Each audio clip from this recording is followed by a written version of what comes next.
Espacio Joven, lección de escuela sabática para universitarios. Y en esta ocasión estamos en la lección número 6, la coalición contra Cristo. Bienvenidos, apreciados amigos y amigas, a esta lección, a esta sexta lección de este trimestre que estamos estudiando, Jesús y la libertad. Soy tu amigo Dan y te acompaño en este repaso que vamos a realizar el día de hoy, para lo cual te pido que saques tu Biblia o si tienes un cuaderno de apuntes y tener a la mano tu cartilla de la escuela sabática. Si no la tienes, podemos compartirte por aquí, por los comentarios, estará en el enlace para que puedas descargarte la cartilla de escuela sabática. Pues bien, de esta manera entonces queremos darte la bienvenida a este repaso de la lección de escuela sabática joven, y en esta ocasión tenemos la siguiente presentación. Hoy estamos ya prácticamente llegando a la sexta lección de estos temas que están sumamente interesantes. Así que te invitamos para que de esta manera también puedas unirte, suscribirte aquí a la página, a donde estamos compartiendo esta lección de escuela sabática. También estamos a través de las diferentes plataformas digitales, invitándote para que te puedas unir y juntos poder estudiar y escudriñar la palabra de Dios. Así que sin más, vamos a ir directo a lo que es nuestro tema, en este caso nuestro tema para el día de hoy, que es la coalición contra Cristo. Así que vamos a ir a la lección para el sábado 10 de febrero, lección número 6. Y vamos a empezar con el texto clave para esta semana. Nos invita a leer la lección, el capítulo 23 y versículos 1 al 43. Así que con tiempo ahí en casita puedes leer todo el capítulo.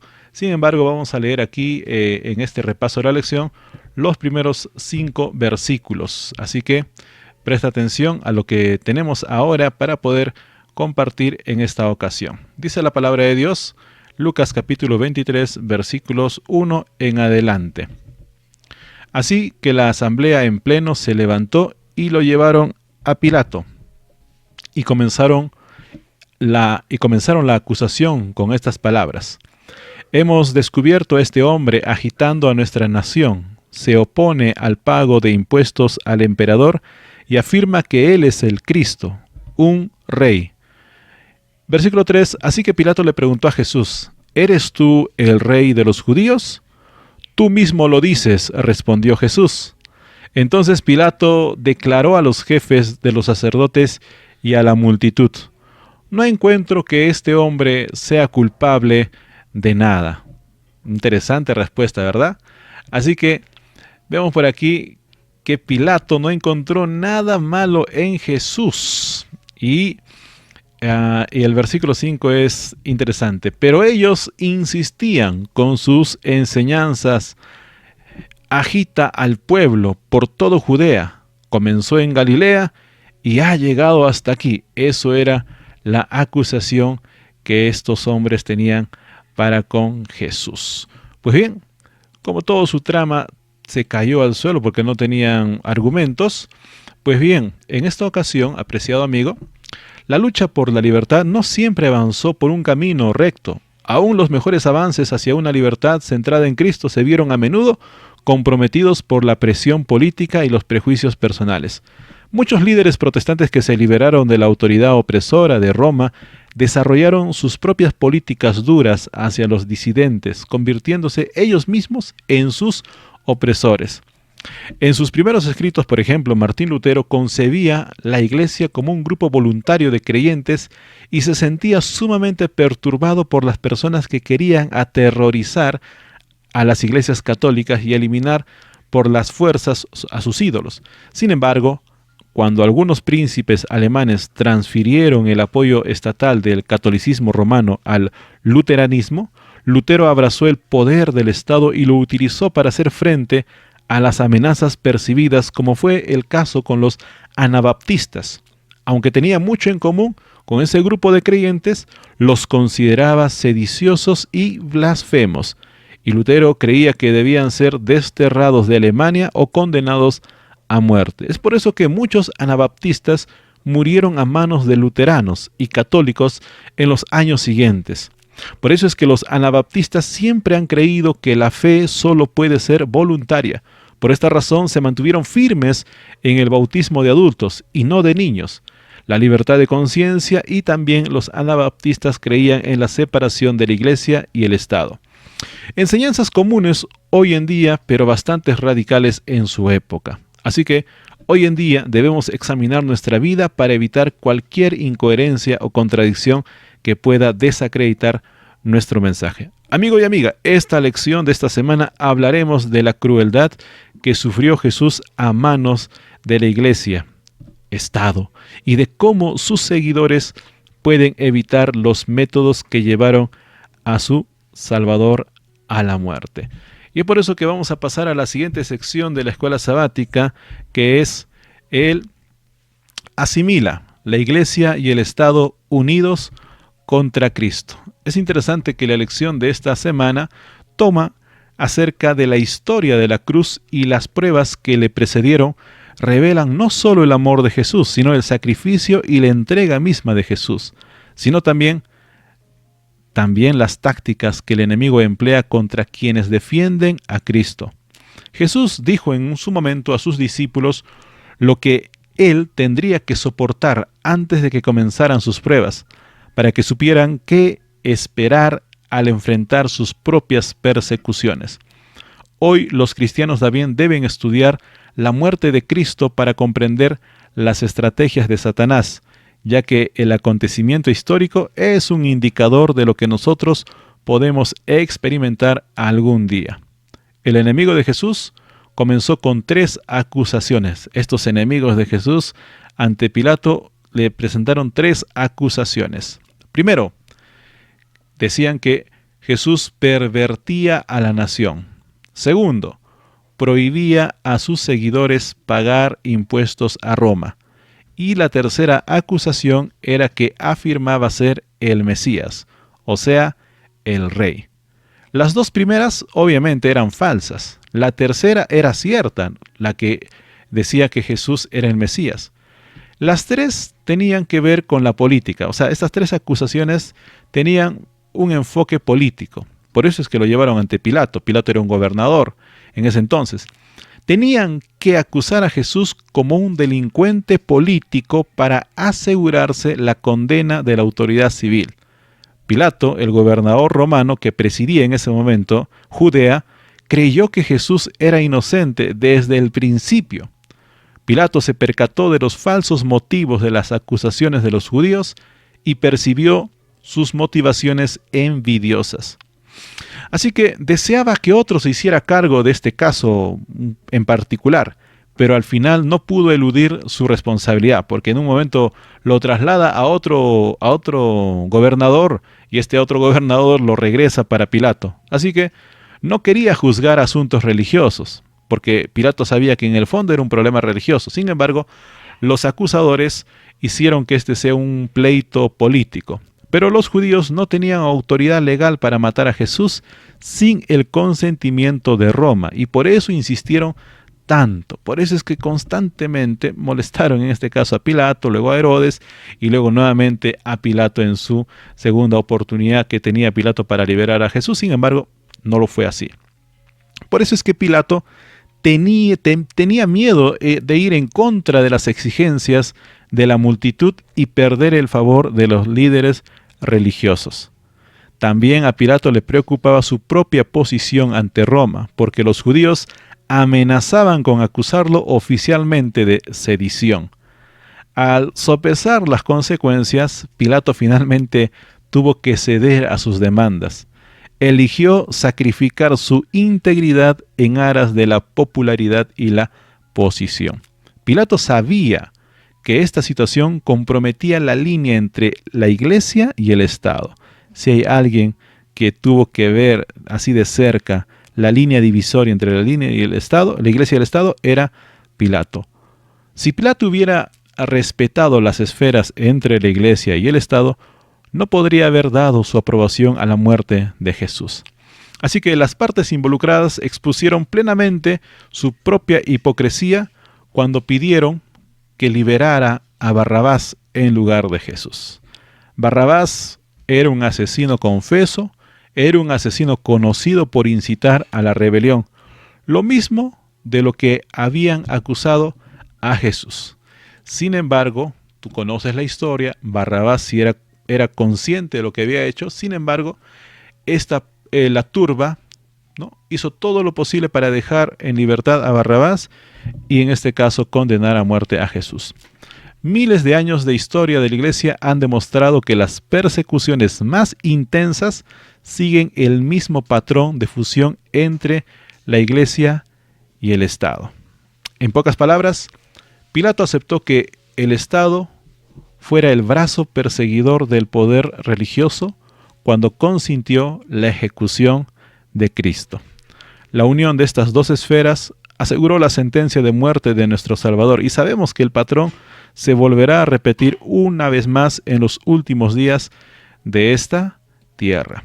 Así que interesante esta primera sección que estamos estudiando en la lección de Escuela Sabática Joven. Bueno, en la sección de Interpreta vamos a ver que el patrón persiste. ¿Y de qué manera va a persistir el patrón? Pues bien, el peor crimen jamás cometido en la historia de la humanidad fue sin lugar a dudas el asesinato del inocente Hijo de Dios. Como su sufrimiento tenía una dimensión espiritual, nadie experimentará jamás el mismo nivel de agonía. Jesús advirtió que los que siguieran sus pasos soportarían la misma persecución, pues llegó a compararla con una cruz. Allá en Mateo 10:38 Jesús dijo: el que quiera seguirme, tome su cruz y sígame. Pero, ¿cuánto implica esa cruz? ¿Hasta qué punto se reproducirá la persecución contra Cristo, contra sus seguidores? Pues bien, sabemos que tendremos que soportar el mismo odio que Jesús y que ese odio se traducirá en persecución. Pues Jesús dijo en Juan capítulo 15, versículos 18 y 20, si el mundo los odia a ustedes, sepan que a mí me odió primero. Si a mí me ha perseguido, también a ustedes los perseguirá. Por eso es que Jesús también predijo que esta persecución implicaría cierta cercanía entre la Iglesia y el Estado, empezando con los poderes religiosos. Por eso en Mateo capítulo 10 y versículo 17, me gustaría leer con ustedes este evangelio, Mateo capítulo 10 y versículo 17. Dice la palabra de Dios.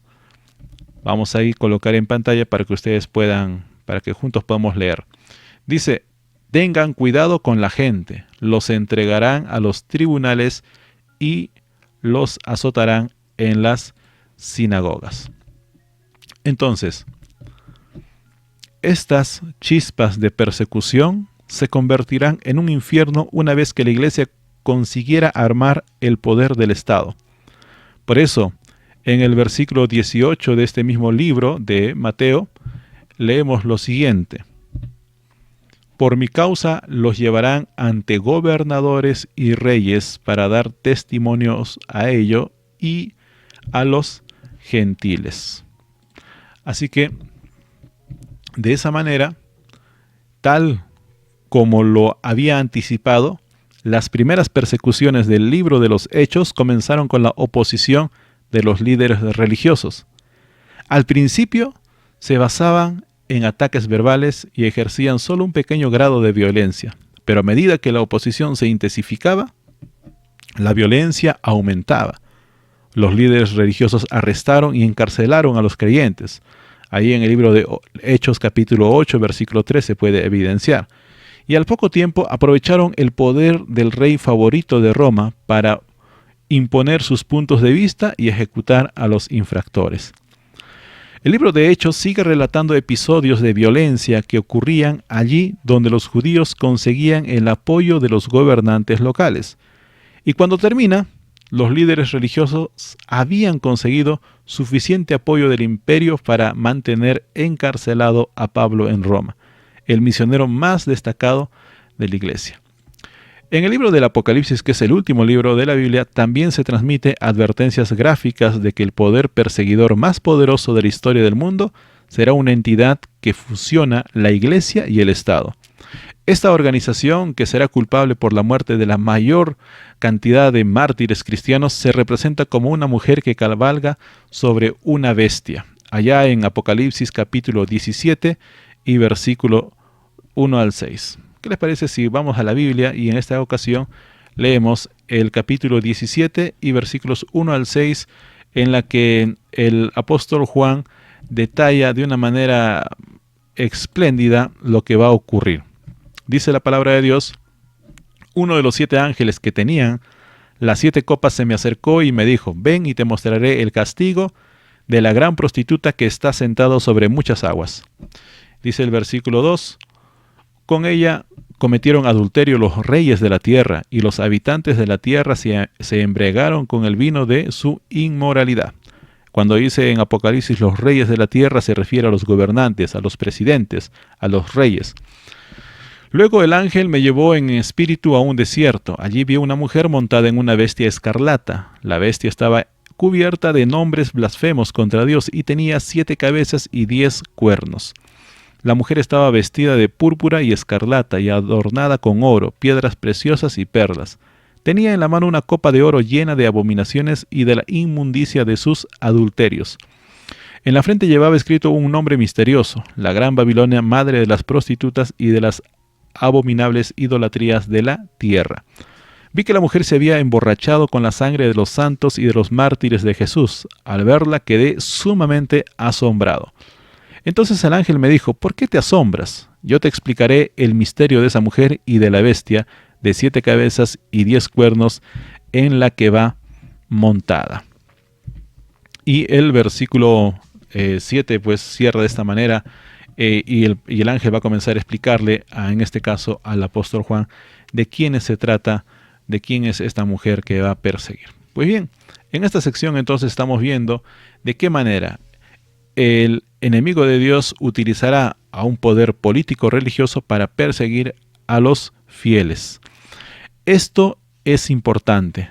El Estado no controlará a la iglesia, más bien la iglesia controlará al Estado.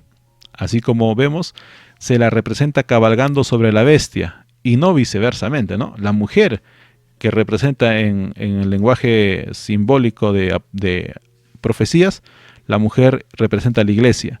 Y vemos que esta mujer está sentada sobre la bestia, porque en este punto la iglesia ha aprovechado con éxito el poder del Estado para su propia agenda religiosa.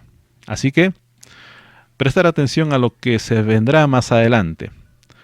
En la lección de escuela sabática joven vamos avanzando y nos vemos en la sección del Conecta. Y aquí en Conecta tenemos algunos versículos que te pedimos que puedas tomar nota y también puedas estudiar, ya que estos versículos de Mateo capítulo 5, 11 al 16, Juan capítulo 15, versículos 18 al 16, también Juan capítulo 18, versículos 28 al 19, así como también Hechos capítulo 5, versículos 40 al 42, Timoteo capítulo 3, versículo 10 al 15 y finalmente Apocalipsis capítulo 17, versículo 1 al 6, lo que acabamos de leer, van conectados con el texto base de esta semana. En la sección Enfoca, el título es De perseguidor a perseguido. ¿Y qué quiere decirnos esto? Pues bien, muchos llamados cristianos han seguido el ejemplo de aquellos que crucificaron a Cristo, en lugar del precedente establecido por aquel que fue crucificado. Jesús dijo en su momento que sus verdaderos discípulos serían perseguidos, nunca perseguidores. Para cualquier creyente, pasar al papel de perseguidor lo convertía en un discípulo del dragón y no de Jesús. Fíjense lo que dice Apocalipsis capítulos 12 y versículos 13 y 14. Es bien claro cuando, en este caso, en el libro de Apocalipsis, esta señal. Miren, dice: cuando el dragón se vio arrojado a la tierra, persiguió a la mujer que había dado a luz al varón. Pero a la mujer se le dieron las 2 alas de la gran águila para que volara al desierto, al lugar donde sería sustentada durante un tiempo y tiempos y medio tiempo, lejos de la vista de la serpiente. Pues bien, ya sabemos que la serpiente es Satanás, ¿no? Y la mujer en este caso es la iglesia, ¿no? Así que es interesante que la lección nos dice lo siguiente, ¿no? Para cualquier creyente, pasar al papel de perseguidor lo convertía en un discípulo del dragón y no de Jesús. Por supuesto, la gente también puede hacer la transición en sentido contrario, ¿no? Saulo es un gran ejemplo de esto, ¿no? Ya que él era perseguidor, ya que era conocido como uno de los principales perseguidores férreos de la iglesia primitiva, antes de convertirse en uno de los misioneros más dedicados y prolíficos escritores apostólicos de esta misma iglesia. Al principio de su vida se propuso, ¿no?, arrestar a todos los cristianos que encontrara y disolver todas las asambleas que pudiera. Incluso facilitó la lapidación del primer mártir cristiano, en este caso Esteban. Allí en el libro de Hechos capítulo 8, versículo 1 al 3, se le ve a Saulo de Tarso consintiendo en la muerte de Esteban. La conversión de Saulo es una demostración fabulosa de cómo el Espíritu de Dios puede transformar completamente a alguien llevándole en este caso de perseguidor a perseguido. Jesús confrontó por primera vez a Saulo a causa de su cruel misión mientras viajaba a Damasco. A manera de presentación, identificó a Saulo como el perseguidor y a él mismo como el perseguido. Leamos lo que dice en el libro de Hechos, capítulo 9. Ahí se encuentra este encuentro entre Jesús y Saulo de Tarso. En los versículos 4 y 5 dice la palabra de Dios lo siguiente. Él cayó al suelo y oyó una voz que le decía, Saulo, Saulo, ¿por qué me persigues? ¿Quién eres, Señor?, preguntó. Yo soy Jesús, a quien tú persigues, le contestó la voz. Ahí claramente vemos de que Saulo era el perseguidor. Él creía genuinamente que estaba haciendo el bien, que estaba haciéndole un favor a Dios. Sin embargo, en esa conversación con Jesús, Jesús le dice, tú eres un perseguidor, yo soy el perseguido. Es interesante entonces de qué manera ese encuentro con Jesús cambió radicalmente la vida de Saulo de Tarso. Ya no sería más llamado Saulo más adelante, sino que sería llamado Pablo. Entonces, después de que Saulo conoció a Jesús, nunca más utilizó instrumentos de fuerza para tratar con los creyentes. Jesús cambió su carácter, cambió sus técnicas e incluso cambió su nombre. Saulo se convirtió en Pablo, un hombre completamente nuevo que ahora apelaba al corazón y a la mente de las personas, en lugar de coaccionar y herir. En sus testimonios ante la turba de Jerusalén, también lo hizo así, y más tarde ante el rey Agripa, también. Pablo hizo de su conversión de perseguidor a perseguido la principal prueba de que Cristo lo había transformado. Obviamente que esto resulta irónico, que tantos cristianos que afirman creer en el Nuevo Testamento vayan directamente en contra del ejemplo del autor más prolífico de ese mismo Nuevo Testamento. En este caso, los perseguidores religiosos siguen el precedente que Pablo estableció antes de su conversión en lugar del que estableció después. Si tenemos una verdadera comprensión en este caso de la cruz y un encuentro genuino con Cristo, experimentaremos el mismo tipo de conversión definitiva de Pablo. Por eso, la historia de Jesús transforma el comportamiento y las relaciones de todos los que estudian su ejemplo con un corazón abierto. Su ministerio es la norma perfecta por la que podemos medir la legitimidad de nuestras profesiones. Y como dijo Santiago allá en el libro de Santiago capítulo 2 versículo 26, así como el cuerpo sin espíritu está muerto, así también la fe está muerta si no va acompañada de hechos. El día viernes de la lección de escuela sabática es el Aplica, y en este Aplica lleva por título Odiado y Rechazado. Y tú sabes que en la sección de Aplica exaltamos el maravilloso nombre y la persona maravillosa de Jesús. Así que en este caso les invito para que juntos podamos leer este párrafo, esta sección del libro El deseado de todas las gentes, página 687. Dice lo siguiente: al escoger así a un gobernante pagano, la nación judía se retiraba de la teocracia, rechazaba a Dios como su rey. De ahí en adelante no tendría libertador, no tendría otro rey sino a César. A esto habían conducido al pueblo los sacerdotes y maestros. Eran responsables de esto y de los terribles resultados que siguieron. El pecado de una nación y la ruina de una nación se debieron a sus dirigentes religiosos. Así que, interesante, cómo es que Jesús, ahí en los escritos de Ellen White también, se manifiesta de una manera tal de que incluso dice: Dios podría haber destruido a Satanás y a los que simpatizaban con él tan fácilmente como nosotros podemos arrojar una piedrecita al suelo. Pero Dios no lo hizo. La rebelión no se había de vencer por la fuerza. Solo el gobierno satánico recurre al poder compulsorio o a la coacción. Los principios del Señor no son de este orden. Su autoridad descansa en la bondad, la misericordia y el amor. Y la presentación de estos principios es el medio que se empleará. Finalmente dice en la página 707 de El deseado de todas las gentes: el gobierno de Dios es moral, y la verdad y el amor han de ser el poder prevaleciente. Hasta aquí, amigos, estamos estudiando la lección de Escuela Sabática Joven y llegamos a la última parte de esta lección, con la sección Dialoga. Y en esta sección tenemos algunas preguntas. Estas preguntas a manera de poder iniciar un estudio bíblico, iniciar un debate o un conversatorio. ¿Cómo demuestran el juicio y la crucifixión de Jesús los peligros de fusionar la Iglesia y el Estado?